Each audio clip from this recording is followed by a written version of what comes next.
আপনি যদি জীবনে একবার হলেও হস্তমৈথুন বা মাস্টারবেশন করে থাকেন, তাহলে আপনি এই ভিডিওটি শেষ পর্যন্ত দেখতে থাকুন এবং শুনে রাখুন এই হস্তমৈথুন করার কারণে আপনার ইহকাল এবং পরকালে কী ভয়াবহ শাস্তি রয়েছে এবং এর থেকে বাঁচার জন্য কি কি আপনারা করবেন সেই বিষয় নিয়ে আলোচনা করব। তাই শেষ পর্যন্ত দেখতে থাকুন, অনুরোধ করছি যে না টেনে সম্পূর্ণ দেখতে থাকুন। আশা করছি কিছু উপকার পাবেন।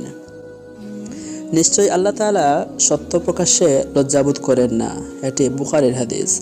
মহান আল্লাহ মানুষকে যে সমস্ত নিয়ামতে ভরপুর করেছেন, তন্মধ্যে অন্যতম শ্রেষ্ঠ নিয়ামতের নাম যৌবনকাল।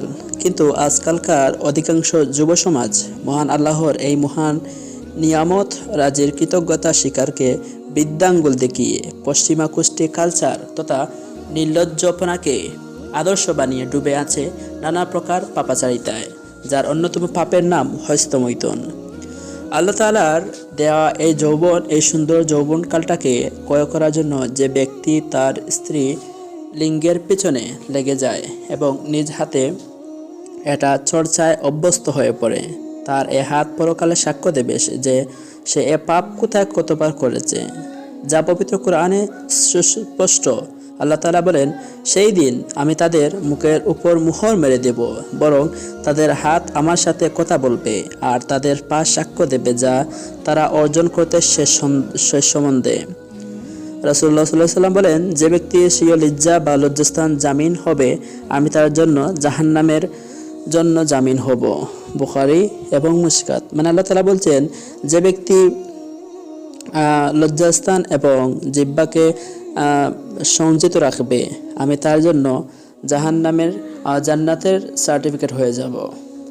উক্ত হাদিস থেকে প্রমাণিত হয় যে মানবদেহের এ দুটো অঙ্গ অত্যন্ত দুর্বল ও বিপজ্জনক। এ দুটো অঙ্গের মাধ্যমে, বিশেষ করে লজ্জাস্থানের মাধ্যমে পাপ করাতে শয়তানের জন্য খুব সুবিধা। এ দুটো অঙ্গের মাধ্যমে অধিকাংশ পাপ হয়ে থাকে। যদি কোনো ব্যক্তি এ দুটো অঙ্গের হেফাজত করে, বিশেষত যুব সমাজ লিঙ্গের সংরক্ষণ করে অবৈধ পন্থায় বীর্যপাত ঘটানো থেকে বিরত থাকে, তাহলে সে জান্নাতে প্রবেশের বিরাট সুযোগ পেয়ে যাবে। অপর হাদিসে এসেছে, একজন রাসূলুল্লাহ সাল্লাল্লাহু আলাইহি সাল্লাম যুবকদের লক্ষ্য করে বলছেন যে, হে যুব সমাজ, তোমাদের মধ্যে যে বিবাহের সামর্থ্য রাখে সেজন্য বিবাহ করে নেয়, কারণ বিবাহ দৃষ্টিকে সংযত রাখে এবং লজ্জাস্থানকে অবৈধ ব্যবহার থেকে সংরক্ষণ করে। আর যারা সামর্থ্য নেই সেজন্য রোজা রাখে, কারণ এটা রোজা রাখা তার জন্য কমোত্তেজনা নিবারক। আবু দাউদের হাদিস। রাসূলুল্লাহ সাল্লাল্লাহু আলাইহি সাল্লাম অন্যত্র বলেন, 3 ব্যক্তিকে সাহায্য করে আল্লাহ তাআলা নিজের দায়িত্ব মনে করেন। তন্মধ্যে অন্যতম ওই যুবক যে চরিত্রের হেফাজতের উদ্দেশ্যে বিবাহ করে। তাছাড়া ইসলামের দৃষ্টিতে এটি মাস্টারবেশন এমন এক জঘন্য গোপনীয় পাপ যা মানুষ চোরের মতো চুপিসারে করে এবং প্রকাশ করতে লজ্জাবোধ করে। রাসূলুল্লাহ সাল্লাল্লাহু আলাইহি সাল্লাম বলেন যে উত্তম চরিত্র হলো পূর্ণ, আর যে কাজ তোমার মনে খটকা সৃষ্টি করে এবং লোকের কাছে প্রকাশ হওয়াকে তুমি অপছন্দ করো, তা হলো পাপ। এটি মুসলিম শরীফের হাদিস। অশালীন, অশোভনীয় ও অন্যায় কাজে মনে সংকোচবোধ করার নাম হলো লজ্জা বা হায়া। যার লজ্জা নেই, কেবল সেই পারবে হস্তমৈথুনে লিপ্ত হতে। লজ্জা বা হায়া সম্পর্কে রাসূলুল্লাহ সাল্লাল্লাহু আলাইহি সাল্লাম বলেন, লজ্জাশীলতা কল্যাণ বয়ে আনে। বুখারী মুসলিম শরীফের অপর এক বর্ণনায় রয়েছে, লজ্জাশীলতার পুরোটাই কল্যাণময়। শারীরিক শাস্তিসমূহ। এর কাজের বিনিময়ে আপনার শারীরিকভাবে কী শাস্তি হতে পারে? প্রথম হচ্ছে, হস্তমৈথুন করলে প্রধান যেসব সমস্যায় ভুগতে হবে তার মধ্যে একটি হলো নপুংসকতা, অর্থাৎ ব্যক্তি যৌন সঙ্গম স্থাপন করতে অক্ষম হয়ে যায়। পুরুষ হস্তমৈথুন করতে থাকলে সে ধীরে ধীরে নপুংসক হয়ে যায়।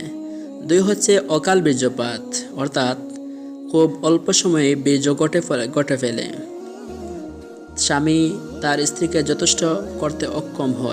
সন্তুষ্ট করতে অক্ষম হয়, বৈবাহিক সম্পর্ক বেশি দিন স্থায়ী হয় না। 3 হচ্ছে বীর্যের শুক্রাণুর সংখ্যা কমে যায়। তখন বীর্যের শুক্রাণুর সংখ্যা হয় 20 মিলিয়নের কম। 2 কোটি, যার ফলে মেল ইনফার্টিলিটি দেখা দেয়, অর্থাৎ সন্তান জন্মদানে ব্যর্থতার দেখা দেয়। একজন পুরুষ যখন স্ত্রী গমন করেন তখন তার থেকে যে বীর্য হয় সে বীর্যে শুক্রাণুর সংখ্যা হয় 42 কোটির মতন।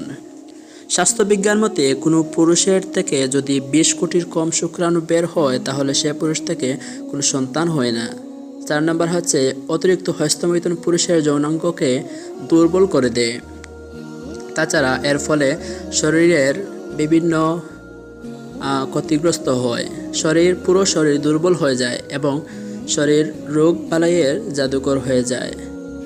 দৃষ্টি লোপ পায়, স্মরণ শক্তি লোপ পায়, মাথা ব্যথা ইত্যাদি আরও অনেক সমস্যা হয় হস্তমৈথুনের কারণে।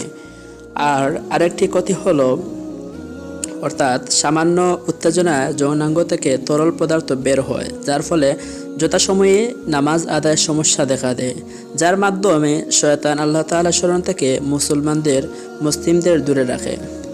হস্তমৈথুন আর অন্যান্য ক্ষতিসমূহ: মন দুর্বল হয়ে পড়ে, কান শুশু আওয়াজ অনুভূত হয়, সর্বদা খিটখিটে মেজাজ থাকে, সকালে ঘুম থেকে উঠলে শরীর কাহিল ক্লান্ত হয়ে পড়ে। তারপর হচ্ছে শরীরে জোড়ায় জোড়ায় ব্যথা অনুভব হয় এবং চোখে ঝাপসা দেখে। তারপর হচ্ছে বীর্য পাতলা হয়ে যাওয়ার কারণে সর্বদা সামান্য সামান্য বীর্য নির্গত হতে থাকে। প্রস্রাবের নালীতে বীর্য জমে থাকে ও দুর্গন্ধের সৃষ্টি হয়, ফলে প্রস্রাবের নালীতে ক্ষত হয়ে যায় এবং ক্ষত স্থান হতে পুঁজ বের হয়। প্রথমে প্রস্রাবের সময় সামান্য জ্বালা যন্ত্রণা অনুভব হয়, পরবর্তীতে প্রস্রাবের সাথে পুঁজ বের হয়, অতঃপর প্রস্রাবের সময় তীব্র জ্বালা যন্ত্রণার সৃষ্টি হয়। এমনকি গলোরিয়া রোগে আক্রান্ত হয়ে জীবনকে এমনই তিক্ত করে তোলে, যার ফলে মানুষ মৃত্যুকে আহ্বান করতে থাকে। বীর্য পাতলা হয়ে যাওয়ার কারণে কোনো কল্পনা ব্যতীত প্রস্রাবের আগে বা পরে প্রস্রাবের সাথে বীর্য নির্গত হয়। একে প্রমেহ রোগ বলা হয়, যা কঠিন কঠিন রোগসমূহের মূল। অঙ্গ বিকল হয়ে যায়, মানসিক ভারসাম্য হারিয়ে ফেলে, মেরুদণ্ড দুর্বল হয়ে পড়ে, বিবাহের যোগ্যতা হারিয়ে ফেলে। যদিও স্ত্রীর সাথে মিলন করার ক্ষেত্রে সফল হয়, কিন্তু সন্তানটি জন্ম দেয় না, ফলে নিঃসন্তান থেকে যায়। কোমরে ব্যথা অনুভব হয়, চেহারা হলুদ বর্ণ ধারণ করে, চোখে গাঢ় গাঢ়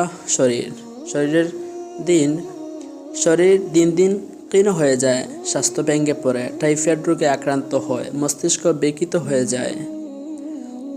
এই যে বললাম যে সমস্যাগুলো এই কারণগুলো হতে সবগুলো যে একজনের একসাথে প্রকাশ পাবে তা নয়, ক্রমান্বয়ে এগুলোর অধিকাংশই হস্তমৈথুনের কারিগণের পাঁজে পাওয়া যাবে।